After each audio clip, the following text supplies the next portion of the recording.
Hey, welcome to another episode of Breaking Protocol from the Razzle Dazzle Show, our ongoing miniseries where we break down key updates and design questions straight from the development of Shade Protocol. These episodes are built around the game's community engagement series, Devs Ask You or DAUs, where Kendall and the team not only show what's changing, but invite fans to shape the journey with them.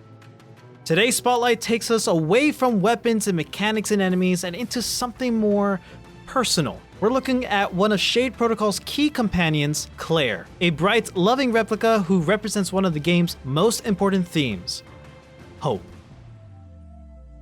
Be sure to follow us and Little Legendary on our socials and YouTube channel, and be sure to join the Shade Protocol Discord server to follow new DAUs, vote in polls, and share your voice directly with the dev team. Links to everything will be in the description down below, and with all that being said, it's Razzle Dazzle time! Kendall, I cannot begin to explain like how long I've been waiting to dig into like an actual character. Like we've had one of our Breaking Protocol episodes was about Zura, but it was kind of like it wasn't about Zura herself. It was more like the intentions, I guess, behind Zura as a character and how we as a player would feel towards her, you know? So for this one, Clayre, a fan favorite, she's very popular within the Discord community, of course, and with this DAU finally formally introducing Clayre as a core supporting character in Zura's journey. She's cheerful, she's caring, sometimes almost too much as you mentioned, but beneath her soft personality lies one of the most capable minds in Emeria. Clayre's deep fascination with humanity and her affinity for technology make her an invaluable ally both narratively and mechanically, which is so interesting.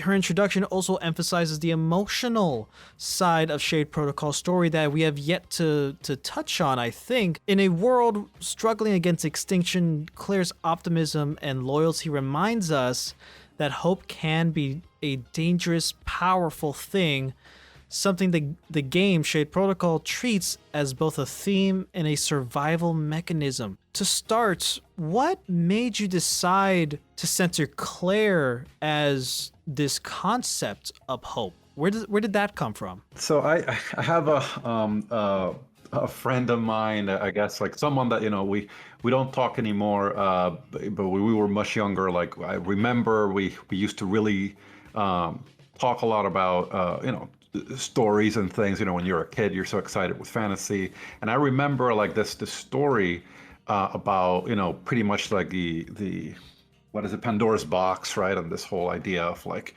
you know, whenever you open Pandora's box, you know, you release all this evil, you know, into the world. And then pretty much the story he wrote, which I mean, I think has been done enough times, but it was very beautiful. Like as you release all the things, the very, very last, like when you get to look in the box, the last thing that's left is the worst of all evils, like the most dangerous of all evils, which is hope. And that always stuck with me, right? The idea that, you know, the worst imaginable evil is hope. And I, of course, don't agree that it is an evil thing, but the way I see it is like it's definitely the most dangerous thing that we have as humans, right? Because it's very, very strong to, and it's very difficult to control. If we have misguided hope, we could go to great lengths for all the wrong reasons. Or if we don't have hope, then we might give up in the face of like, you know, attainable adversity. So whenever you're dealing with the concept of hope, I think it's always used, or mostly always used, as a trope for a kind of happy-go-lucky character. But my hope is that we will get this character to present this aspect of longing for that better state of things to come across in their personality, in the way that they engage the world, in the way that they try to understand the circumstances more than just because, you know, we have to be good and nice. That's not the vibe of the character at all.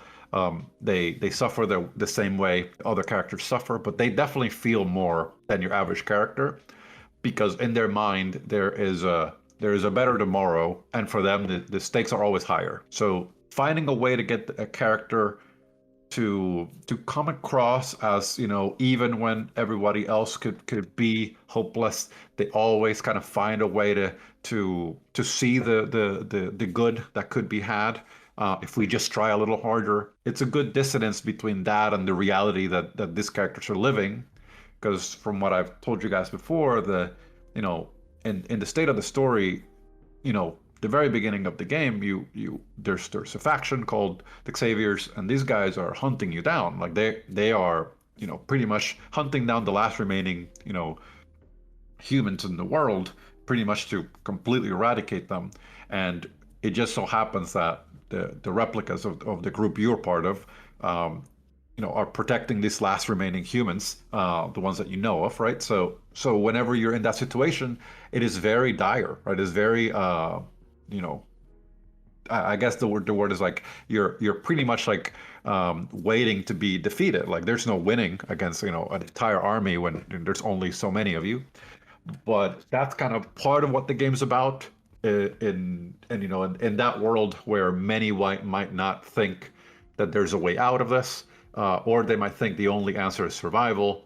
A character like Clayre sees a world where people can coexist, and this ends, and we quote unquote get to a moment of victory that is equitable for everyone, which is a mixture of some sort of delusion and unattainable hope. So I think there's something beautiful there to work with and find a way to not make it like so toxically positive that it feels deranged. But there has to be a character that believes that there's an attainable north, and I think Clayre is the perfect example of that loving character that you just can't, just so adorable. Like you just want to protect her. You want her to get what she dreams of, even though you kind of always know that it seems like borderline impossible. First of all, I absolutely love that about Clayre.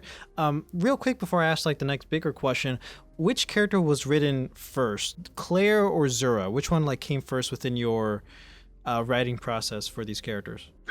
It's interesting. We should probably one day do like a DAU just about like how all this came to happen. But none of these characters were the original story of Shape Protocol. None at all. This was a story of an entirely different character. And through all that, through a lot of pain, because that story is too big to tell, to be honest, I said, okay, well, let's sink this down into something more realistic and start like bringing this down to a problem that feels more that can happen in an amount of time that we can make a game out of that. Because this never was like it's not like of course I always wanted to make a video game, but it wasn't a video game when I was writing it. Like what I wanted to have was this big thought of a story. Zura, conceptually, Zura came first in terms of what Zura stands for and what Zura is. Like I think Zura came first between her and Clayre, but I think like it was very easy and very fast. I think it was borderline immediate that I decided to take out of Zura that concept, to rip it out of the character and say like, okay, the hopeful character is not going to be the main character. And it's not like Zura is like a depressive sack of tears, right? But the idea is like, we almost always, and this happens a lot in like Final Fantasy games, especially the older ones, like that your main character is like this, like ever, like this bastion of hope at all times, and they're always like resilient and whatnot. I didn't want to write that. I didn't want to write Zura that way, because these are characters that the way they come across is they are replicas, which the idea is that they're not human. They're pretending, right? The closest thing to pretending, right? So they feel things in a very different way that we do, even though it's pretty close. So they don't know how to be human. And if I was to make the one character to have all these perfect personality traits in which they don't leverage their ability to process information, they don't leverage anything that makes them better than humans. We'll call it systematically, right? They have better sight, better memory, better this, better that. If we can't put that into the game, as in make it part of the character, then what we're saying is like pretty much they're just more capable conceptually, but they're just not, right? It doesn't affect the way that they behave. So I had to split that, and I felt like there had to be a character that was so deep into that and has so much like knowledge of humanity, which is Clayre. Like that's part of what she is that she has all this knowledge of humanity that by consequence she's incredibly hopeful.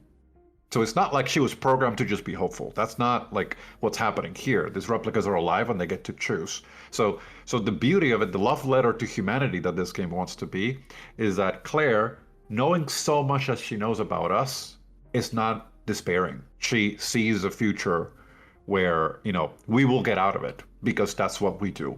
We survive, we're incredibly creative. We find a ways around it. So like I've said before, the game is meant to be a love letter to humanity, and I think Clayre is a kind of living testament of that. So yeah, I love that. And to answer your question very literally, I would say probably I made Zura, and probably like inside the span of a day or two, I knew that Clayre was going to exist in some way, shape, or form. Right. To use a Final Fantasy as an example, Zura is like Cloud, whereas Clayre is like Aerith. Yeah, I mean, yeah, definitely Cloud's a little too edgy and dramatic. Don't hate me, people, but you gotta think. So Zura, I think that's not a bad comparison for sure. Definitely Clayre is more on the Aerith side of things. I would say Clayre is a little... So I have this design philosophy that every single character has to have... if you played Darkest Dungeon, like in that game, you always go like, this character is like, they're a sharpshooter, but they're like missing an eye. Right, I don't right. know. They always have like this a very distinct like plus and minus. Every character has that, right? So no character is in a place where they are just, everything that they are is just like pristine and perfect, which might not be apparent at the very beginning. But Zura is definitely less edgy, I would say. She's I'm trying to write her more like my interpretation of someone that has a responsibility that they can't shirk. They cannot shirk. It's just something that is like in their shoulders and they just cannot touch that. But she's also just like, I wouldn't say just a girl. That's not the hope to explain it that way. But there's some softness to the character. There's some care about the character that we're gonna try to make that come across. She's not at every moment the hero, the unbreakable character that is always like perfect and good and and doesn't make any errors. Right. So I wanted to be able to do more of that, and therefore you have to take the unyielding hope out of there in order to allow them to feel that they will almost break, right? If not, we will not get that. But on the other hand, then when we put it on someone else, if that is their core of their behavior, how cool can the problems be then? Because you get all the exciting problems that might not deeply affect Zura, but they might deeply affect Clayre. And that has major consequences for many things. Whenever you have a faction of characters that there's only so many of them, these are the last remaining pretty much, protectors of what's left of humanity. There's not too many of them, and they depend on each other, intensely. So whenever you have situations that the player kind of controls, and how things happen, when they happen, how do they play out, like that's what the game's about, right? Depending on how long literally you go through the story, then you end up with these characters, having different circumstances that you have to deal with. And yeah, I mean, Clayre in that way is going to be, to me, a character that would bring warmth to the world. It would make the world feel more wholesome, and at the same time, something kind of worth protecting, right? Because at all times, you will always be against something that will feel oppressive, but then you always have an ally that has your back and wants things to get better. And then you have to choose if you believe her or if you sink into the reality of it all and the circumstances. Clayre is more than a support character. She's a symbol of what Shade Protocol stands for. Her optimism, curiosity, and humanity help define the tone of the entire game. By blending emotional storytelling with mechanical purpose, she embodies the idea that compassion and progress can coexist, even in the darkest places. Shade Protocol continues to be shaped not just by its creators, but by its community.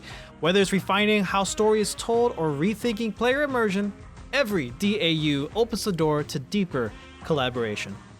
This has been another episode of Breaking Protocol from the Razzle Dazzle Show. Want to help shape what Shade Protocol becomes? Join the Shade Protocol Discord server to follow new DAUs, vote in polls, and share your voice with the dev team directly. And if you like this breakdown, then stay tuned for more spotlights and interviews with Kendall right here on the Razzle Dazzle Show. Remember, the future of Amiria is still being written. We'll catch you on the next one.